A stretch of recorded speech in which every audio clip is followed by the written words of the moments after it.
majestic backdrop of Mount Fuji, Japan, the iconic Fuji Speedway, and the latest GT performance race cars. This truly is the ultimate combination for GT racing, as Motorsport Asia brings you inside GT Asia from Fuji, Japan.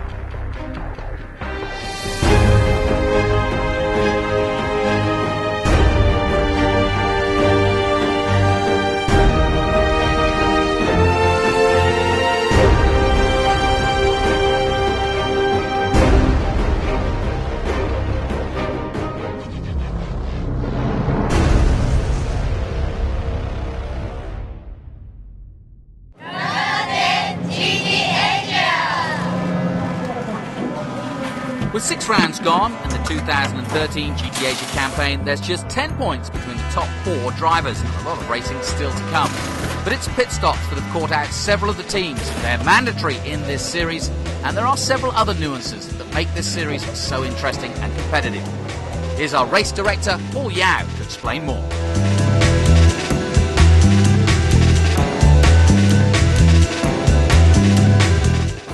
Pit stop window is 10 minutes. Duration during the race. Drivers are requested to come in for the pit stop. Driver will have to reduce their speed at the end of the pit entry down to 60 km per hour and to have to stop for minimum for 35 seconds. During this time, it's only 2 mechanics to work on the car or changing the tire if necessary. There will also be the time for the driver necessary to changing unless sometimes they have to practice to get the right time because it's not easy to get out or break into the car. For some, the stops are slightly longer, and then for those saving their competition time.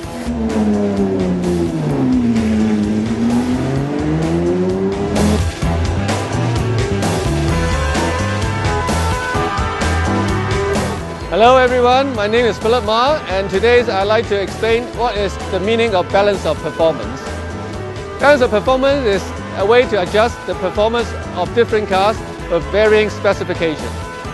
This car must be in conformity with current FIA homologation papers. An organizing committee is to allow to modify certain parameters to establish the balance of performance. What that means is that the configurations of the car can be changed to give it a more level playing field. This is to done by adjusting the weights, controlling the ride height, and the management of the restrictor size and aerodynamics of the individual cars.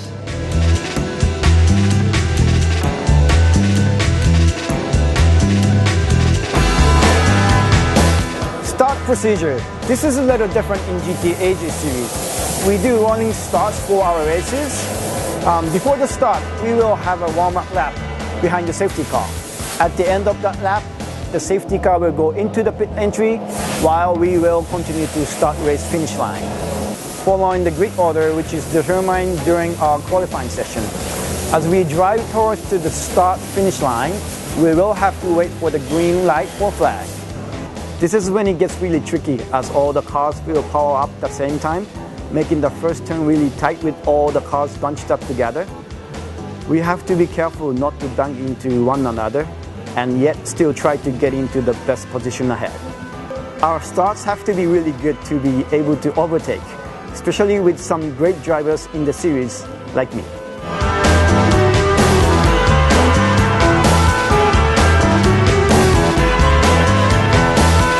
The driver's briefing is another part of the race weekend. We know the rules of the race, but some race circuits have different rules or guidelines for us to follow. At the driver's briefing, we'll be introduced to the specific issues for this track. We'll get to meet the race steward, the clerk of the course, and other important people that manage the race weekend for us. Each track has its own characteristics, and it is during the driver's briefing that officials inform us of the various characteristics of that track. Things like where the speed traps are, where the start line is, the finish line, where warning signs are being held up for the drivers, where penalties, where marshals give out the penalties, where the marshal posts are.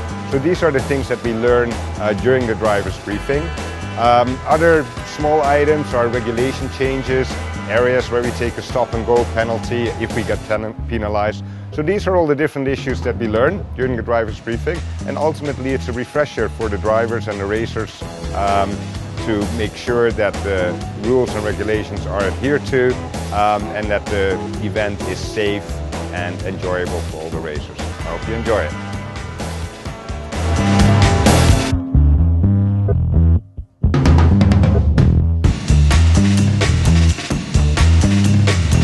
Well, pit walkabout is such an excellent time to get close to the actual series. It's a chance to see the beautiful cars, of course the drivers, and obviously the team. And let's not forget our beautiful race queens. And sometimes we even give away free goodies like the stuff from Tuneware. So next time you come down to the race, come down the pit walkabout, look for us. We'll be here so you can get up close and personal.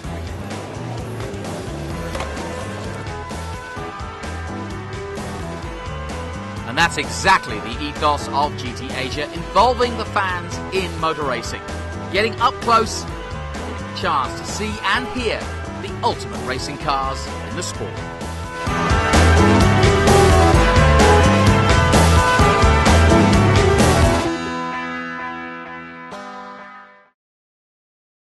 Welcome to Fuji International Circuit, and we are here for the GT Asia weekend, and we have a very special guest driver whom we are going to introduce you to now.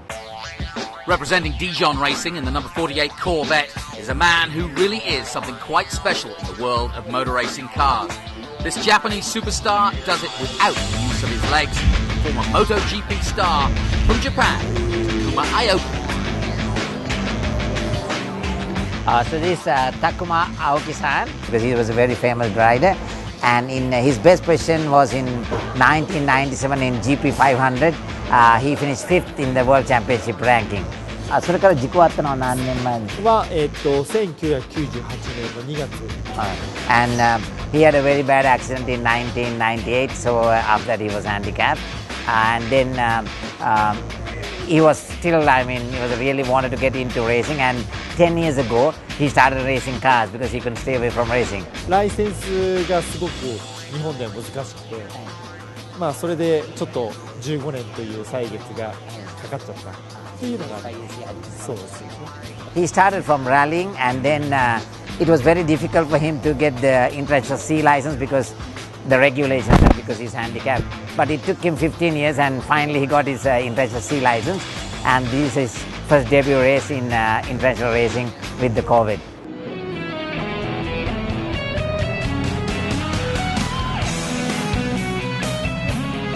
I will explain to handle drive system.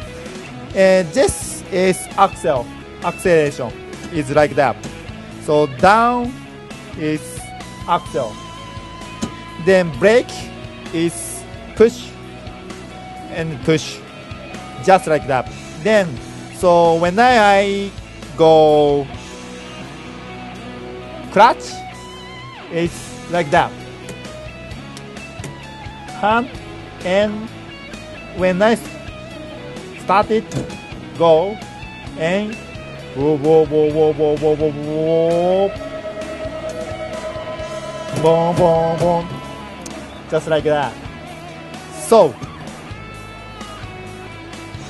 when I braking is like that, and my sound is hand and boom, boom, boom, and hairpin go to when I must down two gear is down.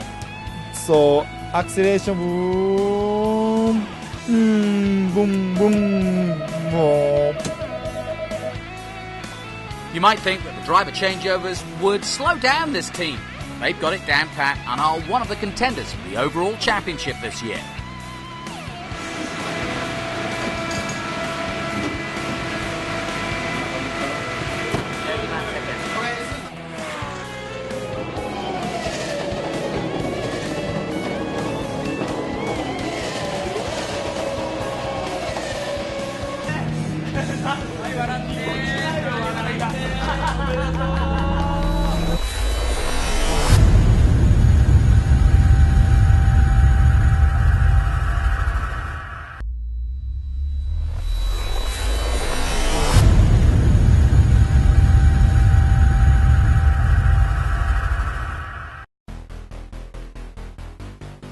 Welcome back to Fuji.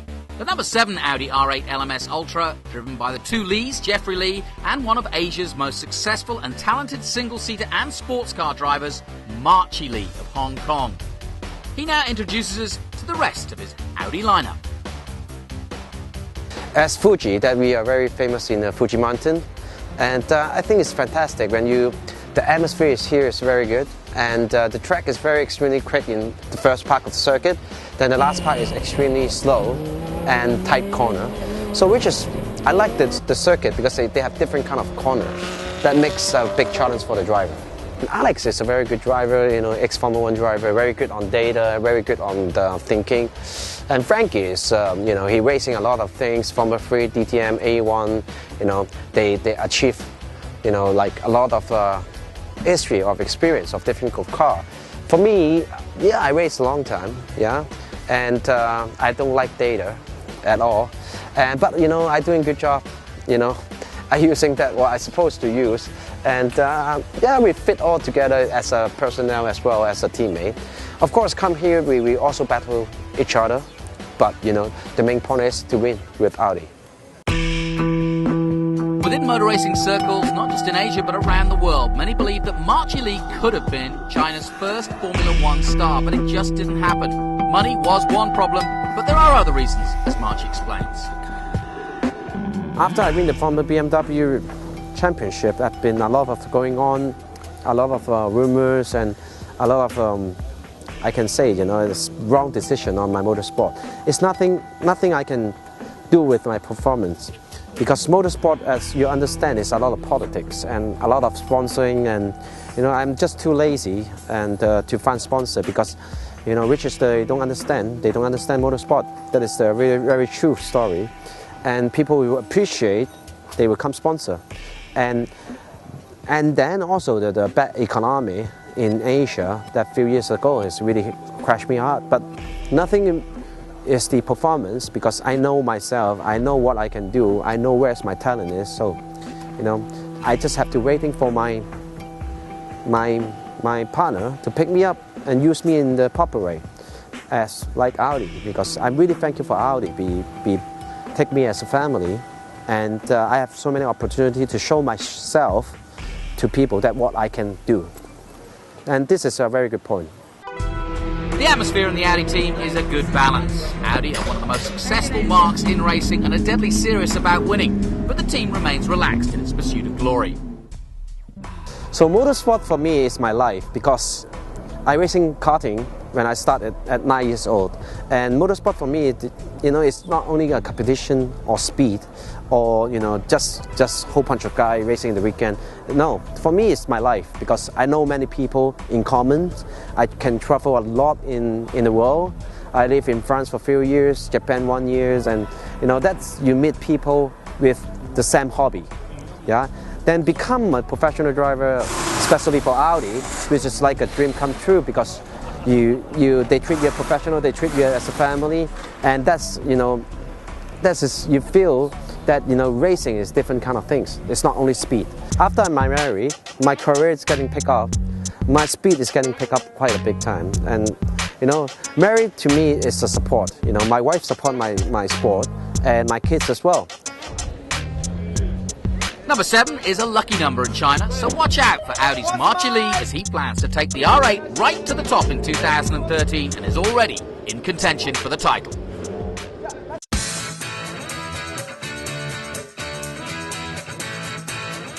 Time now to meet the girls of Fuji Speedway.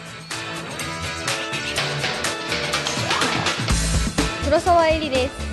Her name is Kurosawa Eri. 私も参戦ずっとアゲアゲレーシングを応援してきたので、皆さん応援してください。 She's been cheering the Age Age racing. やっぱりチームもナンバーワンで、応援団もナンバーワン。 She says the team is number one, and the cheering squad, of course, that's her, is number one. And I can see why. It's quite dangerous. 暑い。 Hot. 汗やばいです。 汗やばい. Sweating like a dog. 清水彩です。清水彩?葵です。こちらの IMS78 号車です。IMS78. 私はART68 号車です。ポーズ。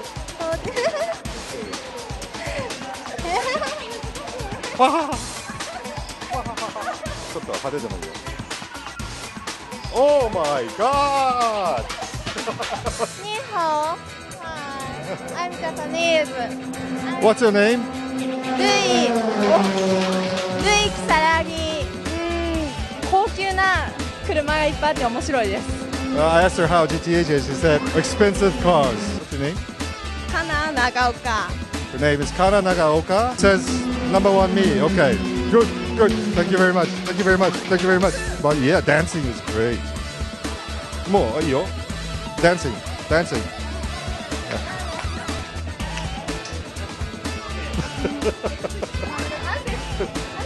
I'm sweating. This is not from the heat, from the Fuji weather, but this is a different kind of heat.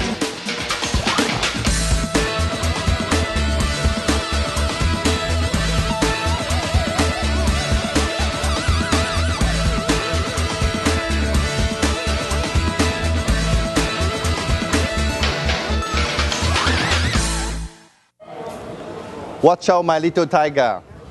We'll be right back.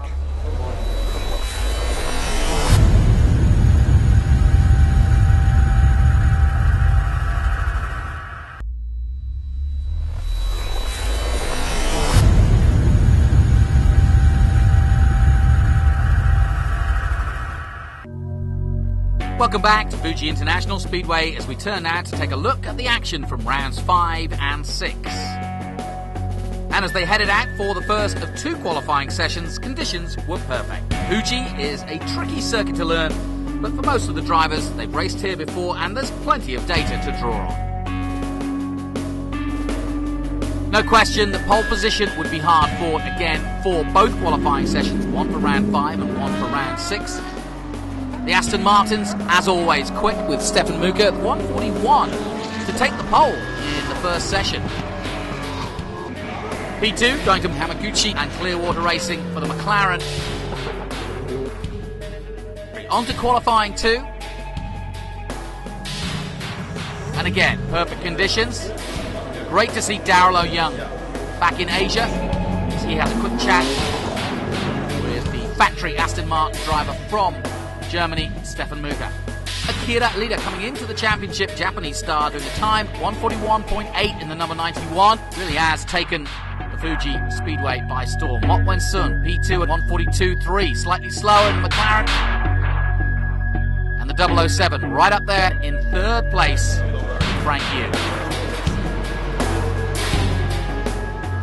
Francis Ye doing well in GTM, a 1:45.4, a respectable time for the Porsche driver from Hong Kong. On then to the race itself and a look at what happened in round 5. A rolling start, of course. Good conditions again for the race itself. And at the start, it was Aston Martin leading the way again. Frank Yu at the wheel, holding off the McLaren, trying to go round the outside. Chen Kong-fu slotting into 4th place. And check the Lamborghini on the inside here, pushing Archie Lee wide. Luckily, the Hong Kong driver able to recover. Avoiding contact with some cars, and then just kind of got lost momentum and kept going back one at a time. And it was really tough first lap. Former Porsche champion and World Touring Car star Darrell O'Young of Hong Kong coming into the championship for the first time and finding his way. It didn't take long to get into the rhythm after Ida for 8th position here. Plenty of overtaking and some a little too aggressive maybe. Lantha Malagamua spun round by one of the Porsches. And another aggressive move here by Roe Charles for Clearwater, but he spins round in the Lamborghini. I took too much curb and it spun. With the pit window open, in came the Aston Martin and the McLaren.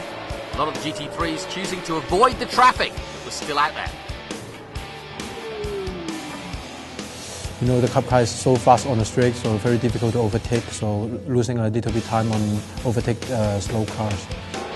But that's the nature of the game, and Lee Zikong in the number 2 on the right-hand side, sliding through past the number 98 in this instance, and choosing the same part of the circuit to do the same again. This time on Jeffrey Lee in the Audi. Lee Zikong knows what he's doing and made it stick. Jeffrey Lee, though, wasn't out of the wars. More drama to come for him, and a black flag here for number 16. Wayne Chen's race over early for Modena Motorsports. Back on board with Jeffrey Lee, and here's the big incident for him, coming together with the number 5, Samson Chan. But then unfortunately when I passed Jeffrey in P4 and 5, he hit me on the rear and then I had a puncture, so I had to come in. Closing stages of round 5, and it really was fast and furious. The Aston Martin of Frank Yu just about holding off Mok Win-sung in the McLaren. McLaren looking up the inside here and a slight nudge. Frank Yu holding on. Only just. There were a couple of moments because of the back markers, but made it very good for the spectators, I guess. And there was a twist at the end. The checkered flag dropping for Frank Yu, his first win. Stefan Muka delighted with that. But a 30-second penalty for the 007. That means that McLaren takes its first win in Asia to Mok Win-sung. A win is a win, but I would have preferred to have beaten the Aston on the circuit rather than having them get that pit stop infringement. But anyway, we're still happy to deliver the win for McLaren. In the GTM class, it was the number 21, Francis Hsieh, taking victory. And Hamaguchi and Mok Win-sung celebrate their win in GT3. On then to round 6. Quick stretch, the obligatory photograph. And then onto the grid.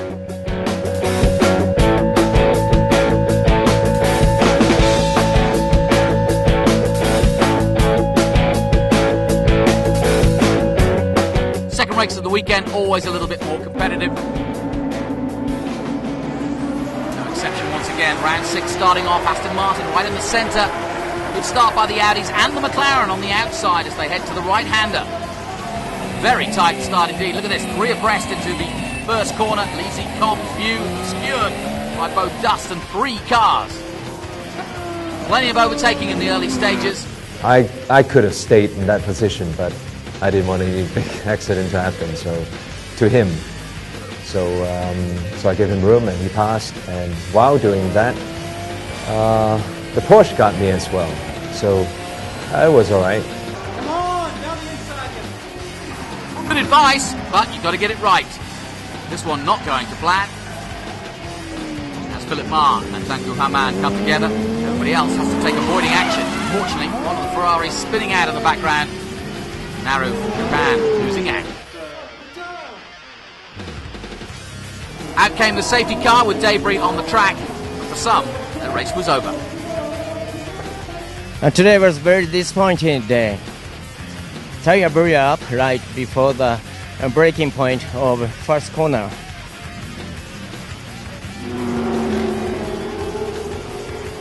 With the safety car gone and a restart, Frank Yu gets into problems and goes wide. I think I picked up some debris during the safety car laps, and I had a little off on turn 5, which is a very high speed. Pit stop window open, in comes Hamaguchi, and likewise the Aston Martins very efficient here. Good driver changeover. Archie Lee replaces Jeffrey Lee in the R8. And goes Stefan Muka. How about this for the battle for the lead? Marchie Lee holding off Alex Young, but only just. Great battle between these two great drivers from Asia. Good stint by Honda to give Alex Young the car. Then Stefan Muka gets involved in the action, touching the back of Alex Young here. And look at this, smoke pouring out of the back of the Audi. Would he hold on to the finish? Alex Young in big trouble. Marchie Lee would claim their first victory. Alex Young would hold off the Aston Martin. Marchie Lee taking the victory in round 6. And and everyone delighted, especially Honda and his team, for finishing second, despite being hit from behind. We heard earlier in the programme how Marchi Li's enjoying being with the Audi team.